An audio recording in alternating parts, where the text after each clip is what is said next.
Assalamualaikum warahmatullahi wabarakatuh dan selamat malam.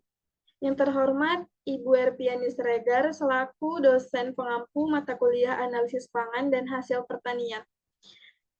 Sebelumnya kami dari kelompok 1 akan mempresentasikan hasil dari tugas kami yang berjudul metode analisis protein menggunakan Kehdal dan Curet. Sebelumnya izin untuk memperkenalkan diri, saya Marisa Amalia selaku moderator. Saya Aisyah Karimah sebagai anggota. Saya Rehan Faldi.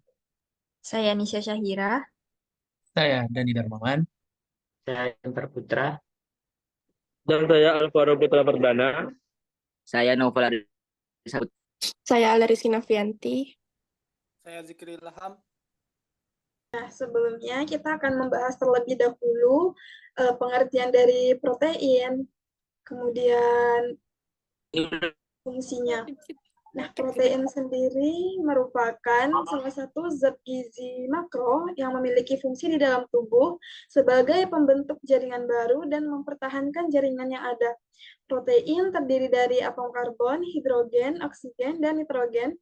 Terkadang ada beberapa yang berikatan dengan sulfur dan fosfor. Protein itu sendiri tersusun atas 20 asam amino yang berbeda.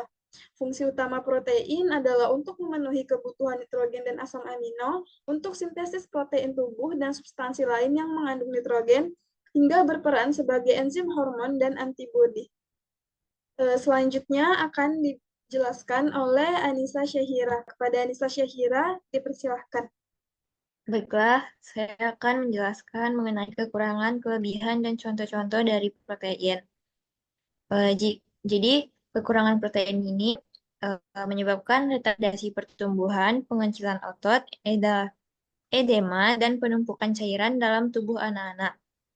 Selanjutnya, jika mengonsumsi protein dalam jumlah yang berlebihan, akan membebani kerja ginjal dan dapat menyebabkan asidosis, dehidrasi, diare, dan demam. Selanjutnya, ada contoh protein hewani yaitu daging, ikan, ayam, telur, susu, ikan, kerang, dan lain sebagainya. Selanjutnya juga ada contoh protein nabati yaitu tahu, tempe, edamame, kedelai, kacang hijau, labu kuning, dan lain sebagainya. Berikut yang dilihat merupakan struktur dari protein. Materi selanjutnya mengenai metode Kehdal akan dijelaskan oleh Rayhana Faldi. Kepada Rayhana Faldi, dipersilahkan. Oke, dalam analisis protein itu ada dua metode yang kita pakai, yang terutama salah satunya adalah metode Kehdal. Nah, apa sih itu metode Kehdal? Itu adalah metode analisis kuantitatif untuk menetapkan kadar protein yang larut atau protein yang sudah akibat lain yang dia dilakukan. Nah, metode ini terdiri dari 3 prinsip ya. Nah, prinsip kerjanya yang pertama itu ada destruksi, destilasi, dan juga titrasi. Baik. Selanjutnya, penjelasan mengenai prinsip dari metode Kehdal akan dijelaskan oleh Naufal Arif Saputra. Kepada Naufal, dipersilahkan. Baik, prinsip metode Kehdal ada 3, yaitu yang pertama destruksi. Sampel dipanaskan dengan asam sulfat pekat H2SO4 bersama katalis seperti CuSO4 atau Se. Untuk menghancurkan senyawa organik, nitrogen dalam protein akan diubah menjadi amonia NH3. Kedua yaitu distilasi.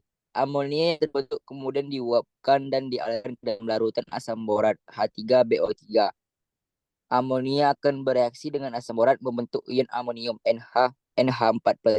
Yang terakhir itu titrasi. Larutan yang mengandung ion amonium kemudian dititrasi dengan larutan asam standar, biasanya HCl, menggunakan indikator seperti merah metil. Asam yang digunakan untuk menetralkan amonia akan sebanding dengan jumlah nitrogen dalam sampel. Selanjutnya, materi mengenai prosedur metode Kehdal akan dibacakan oleh Zikri Ilham. Pada Zikri, dipersilahkan. Baik, di sini ada prosedur metode Kejeldal, di mana yang pertama itu ditimbang sampel sebanyak 0,5 gram yang telah dihaluskan, dimasukkan ke dalam tabung Kejeldal 100 ml, dan ditambahkan 10 ml asam sulfat kat dan katalisator kurang 5 gram. Kemudian ada destruksi pada suhu 270 derajat Celcius selama 2 jam atau saat warna larutan menjadi jernih kehijauan. Kemudian tabung destruksi didinginkan dan ditempatkan volumenya dengan Aquades 50 ml. Sebanyak 20 ml cairan diambil dan dimasukkan ke dalam labu destilasi. Kemudian 20 ml NaOH 40% ditambahkan dengan hati-hati melalui dinding. Baik, selanjutnya itu indikator PP ditambahkan sebanyak 3 tetes. Kemudian Blanco dibuat dengan mengganti sampel dengan Aquades sebagai pengurang. Lalu labu destilasi dipasangkan pada alat dan kondensor dinyalakan. Juga dibenamkan dalam cairan penampung. Lalu Erlenmeyer yang berisi 20 ml larutan asam boraks 0,1 N ditambahkan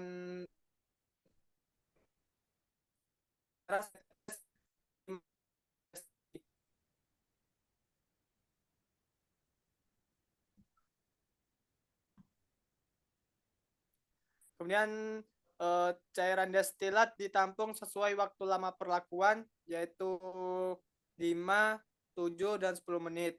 Sampel dan Blanco hasil destilasi kemudian dititrasi menggunakan larutan HCl 0,1 N. Kemudian sampel dan Blanco hasil destilasi dititrasi menggunakan larutan HCl 0,1 N.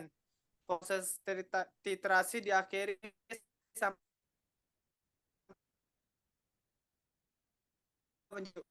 menandakan semua unsur N tepat bereaksi dengan Cl. Kemudian yang terakhir, setiap perlakuan dilakukan pengulangan sebanyak 3 kali. Baik, itulah prosedur dari metode Kejeldal. Saya kembalikan ke Selanjutnya, materi mengenai keunggulan dan kelemahan metode Kejeldal akan dijelaskan oleh Alia Rizky Novrianti. Kepada Alia, dipersilahkan.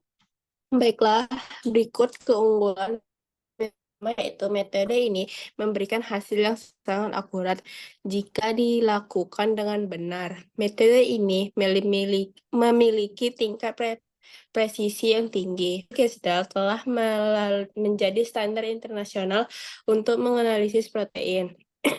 Adapun kelemahan pada metode Kejeldal yaitu proses destruksi dan destilasi membutuhkan waktu yang cukup lama.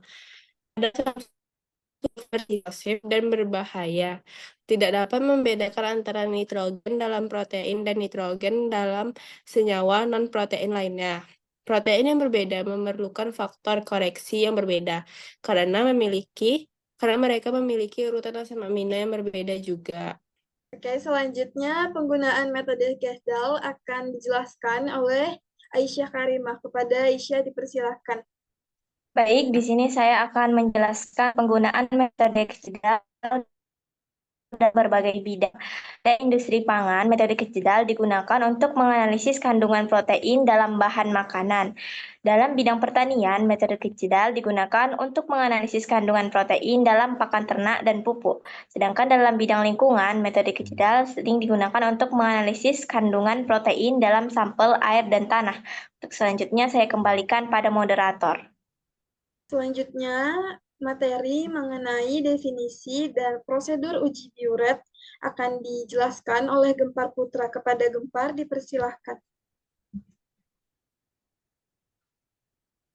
Baiklah, di sini saya akan menjelaskan tentang metode Biuret. Metode Biuret adalah analisis kualitatif, hanya dapat menyatakan keberadaan atau ketiadaan ikatan peptida, tetapi tidak menunjukkan apapun tentang jumlah dan jenis protein yang tepat. Biuret adalah senyawa kimia yang memiliki rumus molekul HN yang terbentuk dari kondensasi dua molekul urea ketika urea dipanaskan pada suhu 150 derajat Celcius. Selanjutnya, saya akan menjelaskan prosedur uji Biuret. Yang pertama, beri label 3 tabung reaksi sebagai uji, positif, dan negatif.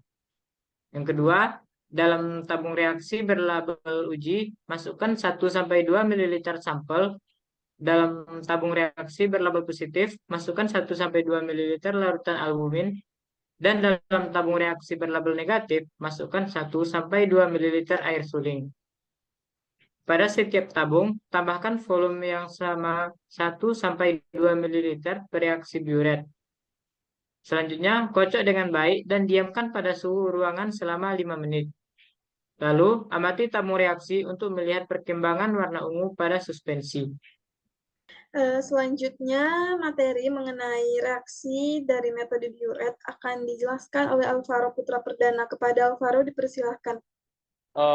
Baik ya, terima kasih kepada moderator. Saya menjelaskan dengan metode Biuret.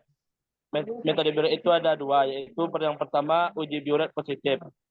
Yang uji Biuret positif ini terbentuknya warna ungu setelah penambahan reagen Biuret dalam tabung berisi larutan albumin agar berubah menjadi ungu. Yang kedua itu uji Biuret negatif, tidak membentuk warna ungu atau violet atau terbentuk warna biru. Setelah penambahan reagen Biuret, air akan berubah menjadi warna biru. Baik, saya kembalikan kepada moderator. Selanjutnya, yang terakhir, mengenai keunggulan dan kelemahan metode Biuret akan dijelaskan oleh Dandi Darmawan. Kepada Dandi dipersilahkan. Baik, terima kasih kepada moderator. Di sini saya akan menjelaskan keunggulan dan kelemahan dari metode Biuret. Keunggulan dari metode Biuret itu ada 3. Yang pertama, waktu analisis protein yang lebih singkat. Yang kedua, memiliki persentase pengaruh zat lain sangat sedikit. Yang terakhir, tidak mendeteksi nitrogen dari sumber non-protein. Sedangkan kelemahan metode Biuret, yang pertama, konsentrasi tinggi dari garam amonium dapat menimbulkan reaksi. Yang kedua, terjadi variasi warna pada jenis protein yang berbeda. Yang terakhir, kurang sensitif terhadap jenis protein, karena absorpsi yang terjadi melibatkan ikatan peptida yang ada di semua protein, bukan pada gugus samping spesifik. Sekian, saya kembalikan kepada moderator. Baik, ini merupakan daftar pustaka dari materi yang sebelumnya sudah kami paparkan. Dan cukup sekian presentasi dari kelompok 1. Lebih dan kurangnya kami mohon maaf. Wabillahi taufiq wal hidayah. Wassalamualaikum warahmatullahi wabarakatuh.